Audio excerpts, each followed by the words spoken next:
Yo guys, how's it going? AK Moto here. Today I'll be showing you guys how to do an oil change on a YZ250F 2021. Now this will be pretty much the same process for most modern 4-stroke dirt bikes, but here I'll be showing you guys on my 2021 Yamaha YZ250F. But again, this will be mostly the same process between all modern 4-stroke MX bikes, but the location of your drain plug, your fill plug, if you have a sight glass or not, things like that may be a little bit different, so just keep that in mind if you have a different bike. Now the things you'll need for an oil change stay pretty much the same between most bikes. Most bikes will need an oil filter.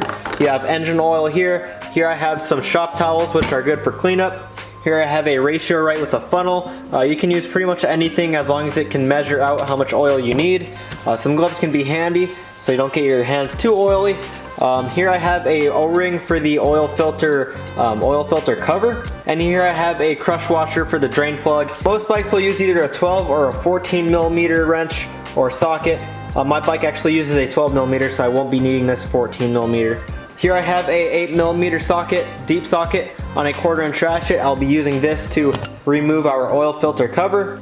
Here I have some needle nose pliers which I'll use for removing the oil screen. Now not all dirt bikes have the oil screen easily accessible, but this one does, so I can remove it using the needle nose pliers here.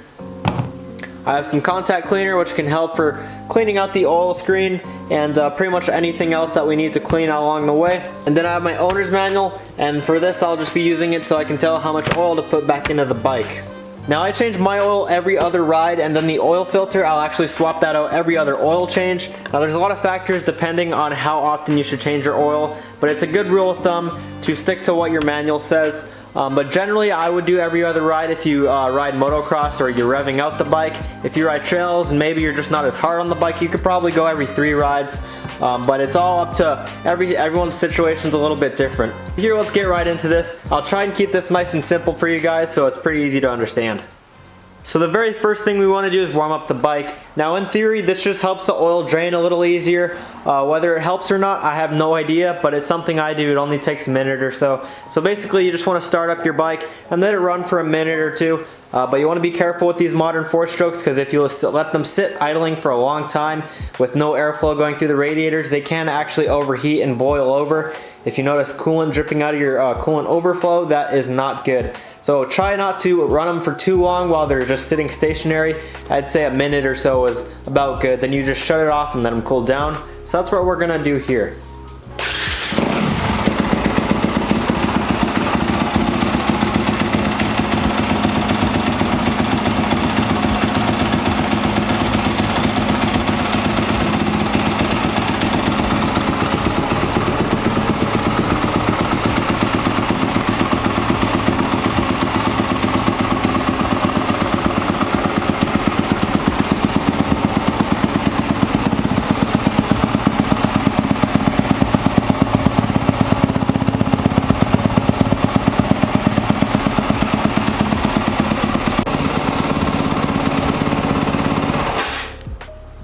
Alright guys, so you want to also make sure that you're using the proper weight oil. Your owner's manual will give you an idea of what you should use, but it can vary slightly based on temperature and what bike you have, of course. But here I am using an SA10W50 semi-synthetic engine oil for my bike. Alright, so now that we have let the bike run for a minute or so, we can let it cool down, because we obviously don't want to drop that plug while the engine oil is still hot. We don't want to burn ourselves. So we're going to give that a few minutes to cool down and let everything get nice and cool, and then we will drain the oil. It's also important that we give it some time to cool down after it ran, because the oil will actually need to settle back down to the bottom of the motor. Of course, when the engine is running, the oil will need to be circulated up to the top of the motor and back down, circulated throughout the engine, so we need to give that oil some time to settle back down to the bottom of the engine where we can drain it out. Now something you can do while you're waiting for your bike to cool down is just go through and check everything. Check your chain slack, make sure your chain is lubricated, mine is. Check and make sure your air filter is nice and clean. I already put a clean filter in the bike not that long ago, but here I'll give you guys a quick little look at that. So as you guys can see, I got a clean air filter in the bike. You also want to make sure you're good on gas. Now you want to be careful when refueling your bike, because if it is warm and you drop some gasoline on a warm engine part, that probably wouldn't be good. So I'd wait till the engine's cool if you do need to add some more gas. And you want to just take this time while the bike's cooling down to just kind of look out over everything, look for any leaks, look for anything that's wearing weird or just shouldn't be there, look for any missing bolts. Just give the bike a good once over, just look for anything missing, look for anything loose, look for anything leaking, all that good stuff. Alright, and our bike is all cool and good to go. Now I forgot to mention this earlier, but you'll need a drain pan, but I think that is pretty self-explanatory. So the first thing you want to do here is open up your oil fill bolt. It would suck to drain all your oil out and find out you can't put any new oil back in. So you just want to open that up, make sure you can get that open, and now you can drain your oil. Alright, so we are ready to drain our old oil out. It is as simple as lefty-loosey, righty-tighty on this bolt. So here we're going to loosen our drain bolt. Shouldn't be too crazy tight. Here, I got mine loose already.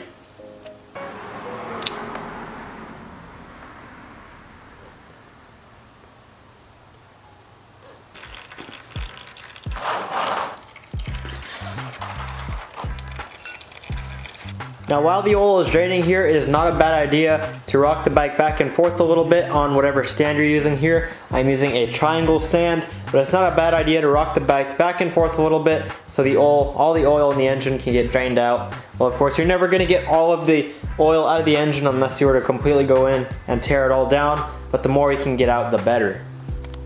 Alright, so now that we have drained pretty much all the oil we can get out, I'm going to put our drain plug back into place here with our crush washer.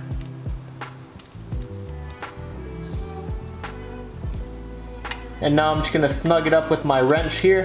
So here you wanna turn it until it stops. It'll kind of stop and then it'll seat in place. You'll kind of feel when you're turning it, it'll wanna stop, and then you just wanna give it just a very, very slight extra bit of a turn, and then you're good to go. Now if you're not too confident in your ability to kind of know and feel out how tight you're tightening this, you can always use a torque wrench and look in your manual to see what the torque spec for this little drain bolt is right here. But I like to just go in with the wrench and then just kind of tighten it till it gets nice and snug. Then just give it a one extra little bit of a turn and that'll be nice and tight, good to go. Next thing we're gonna do is remove this oil filter cover so we can remove our oil filter using an 8mm socket.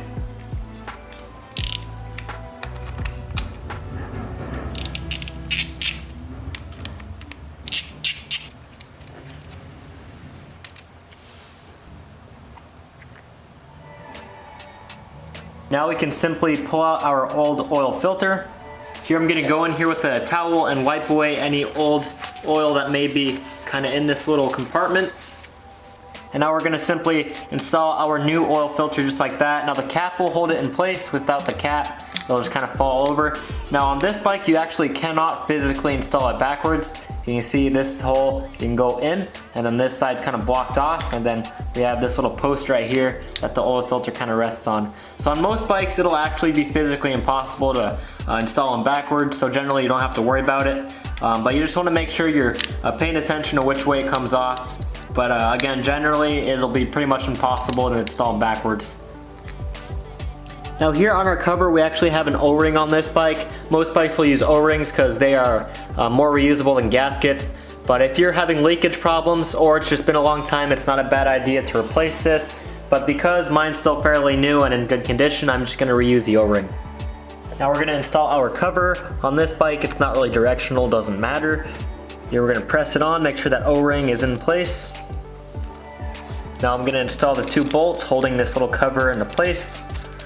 Now we're just gonna snug these two screws down evenly. No need to put them too tight because we don't have a gasket or anything, it's just an O-ring sealing that up. So here we're just gonna make sure they're nice and snug.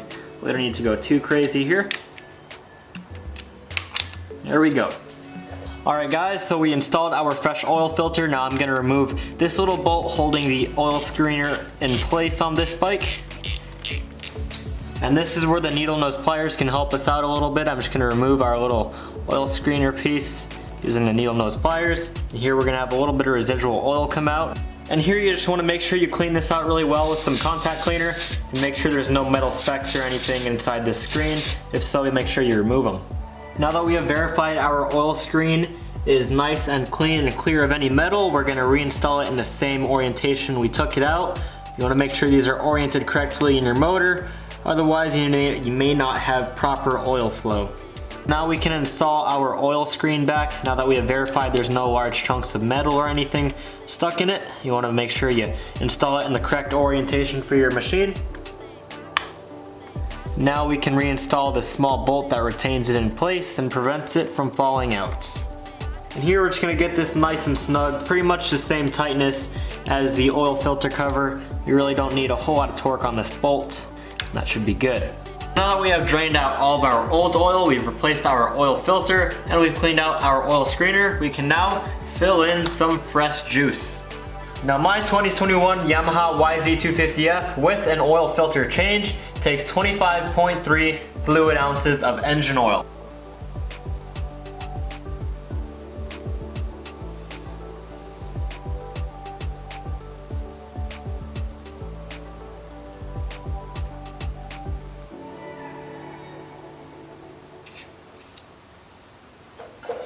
So now that we have filled this motor up with oil, it is time to check our level. Now with the bike sitting on its triangle stand right now, as you can see, it is kind of leaning over to one side. So as you can see, when we look at our little sight glass, there is no oil, and we need to have the bike standing nice and straight up. We're going to put it on a stand when we go to check the oil. Now my manual actually says to start the bike and let it run for a minute or so and then turn it off, let it cool, and then you'll check the oil level. So that's what I'm going to do.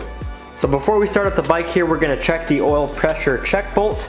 Now I really don't think you have to do this after every oil change. I'd only really do this whenever I'm tearing into the motor. Say I just got done doing a top end, I'd check this.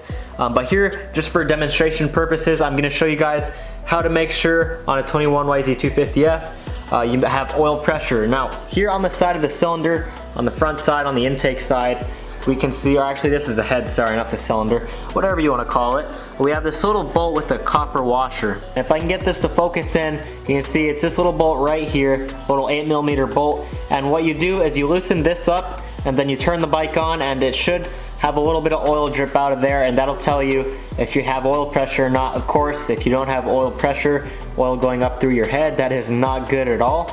Now these bikes actually have mechanical pumps, not electronic pumps, so it is very unlikely that you won't have any oil pressure. But again, if you just got done working on your motor or something, it's not a bad idea to check that. So I'm going to show you guys how you can check to make sure your engine has oil pressure, just for future reference. So what we're going to do here is we're going to take the bolt all the way out. We're going to start up the bike, and really quickly we should have a little bit of oil come out of this hole. If not, that means you're having a problem with oil pressure and you want to start diagnosing. But here we're just going to take this bolt out first.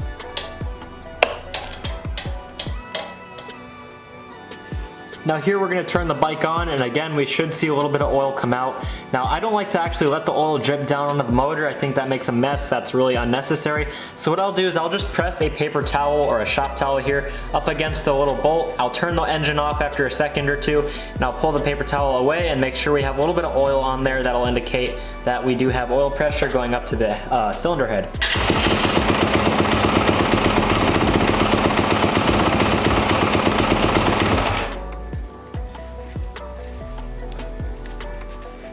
Now as you guys just saw, it took a few seconds, but when it did come up, we got a lot of oil to come out. Now I don't think you actually have to take the screw all the way off, but for demonstration purposes, I took it all the way off just to show you guys. Once the oil pressure got up to the head, quite a bit of oil came out. So yeah, we do have good oil pressure.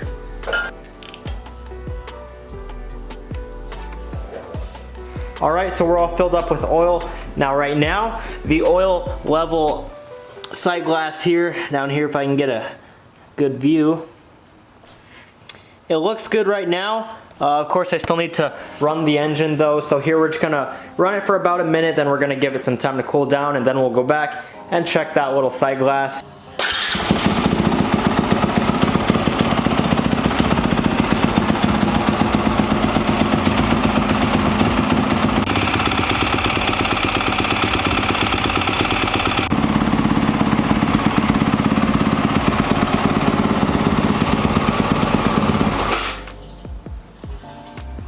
Now, as you guys saw in the last clip, when the engine is running, it's very likely you won't see any oil here in the sight glass, at least for this bike, and that is completely normal. When the engine is running, it's going to use up some of that oil, so you won't be able to see it in that sight glass. Again, for this bike, it is completely normal. So now that we've ran it for about a minute, we're going to let it sit, we're going to let it cool down, we're going to let the oil settle back into place, and we're going to check it. Again, that's the way the manual tells you to check it. So we're going to check it after we give it about 5 or 10 minutes to settle down and cool off. And yeah. Alright, so the bike's been cooling down for about 10 minutes now, and if we check that little oil sight glass, you can see here there's 2 lines and we're kind of even with the top line. So we are good to go on the oil level. And there you go, guys. That is how you do an oil change with an oil filter on a 2021 Yamaha YZ250F or any real modern 4-stroke. Again, for different bikes, the process is going to be a little bit different. But of course, if you have this exact bike, it's going to be the exact same. But yeah, guys, I really hope you guys enjoyed this quick little video on how to do an oil change on a YZ250F 2021. And yeah, thank you guys so much for watching. Subscribe if you want to see more videos just like this one. If you guys want to see any more how-to videos on this bike, let me know and I'll probably do them. Soon I'm going to have to adjust the valves or at least check the valve clearances. So let me know if you guys want to see a video like that. And yeah, thank you guys so much for watching. I'll see you guys in the next one. Peace.